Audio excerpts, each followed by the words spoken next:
ভাই মাত্র 2500 টাকায় নাকি সোফা দিতেছেন? জি ভাই, মাত্র 2500 টাকা সোফা পাবেন। মাত্র 2500 টাকায় সোফা? মাত্র 2500 টাকা। ভাই ফুল সেট নিব কয় টাকা দাম? মাত্র 5000 টাকা। কি কোন ভাই, এত সুন্দর সুন্দর সোফাগুলো মাত্র 2500 টাকা থেকে শুরু ভাই? জি 2500 টাকা থেকে ওরে শুরু। ভাই এটা দেখি কালো ঘোড়া। জি ভাই, কালো ঘোড়া। Arabian model. জি, Arabian model. 2 seat, 2 seat, 2 seat, 2 seat, 1 seat, 1 seat. সারা বাংলাদেশ থেকে। সারা বাংলাদেশ থেকে। ভাই এটা কি আপুদের ক্রাশ? জি ভাই, এটা আপুদের একটা আরে ভাই pink colour, pink colour. 2 seat, 2 seat, 1 seat, 1 seat. এই হলো 2 সিট। এই হলো 2 সিট। ভাই আপনি যে 2500 টাকা সোফার কথা বলছেন এটা কোনটা?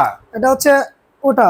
এইটা মাত্র 2500। মাত্র 2500, 2 সিট। 2 seat, 2 seat. সারা বাংলাদেশ থেকে। সারা বাংলাদেশ থেকে। আর এই 2 সিটের দাম কত? এই 2 সিটের দাম মাত্র 8000 টাকা। এইটার দাম কত? মাত্র 6000 টাকা। এইটার দাম কত? মাত্র 8000 টাকা। ফুল প্যাকেজ মাত্র 20000 টাকা। সারা বাংলাদেশ থেকে। সারা বাংলাদেশ থেকে। ভাই এখন অর্ডার করলে কয়দিনের মধ্যে পাবে? মাত্র 2 দিনের মধ্যে পেয়ে যাবে। সারা বাংলাদেশ। সারা বাংলাদেশ। স্ক্রিনে নাম্বার দেওয়া আছে, দাম দর সম্পর্কে আরো বিস্তারিত জানতে এখনই হোয়াটসঅ্যাপ ইমোতে নক দিন।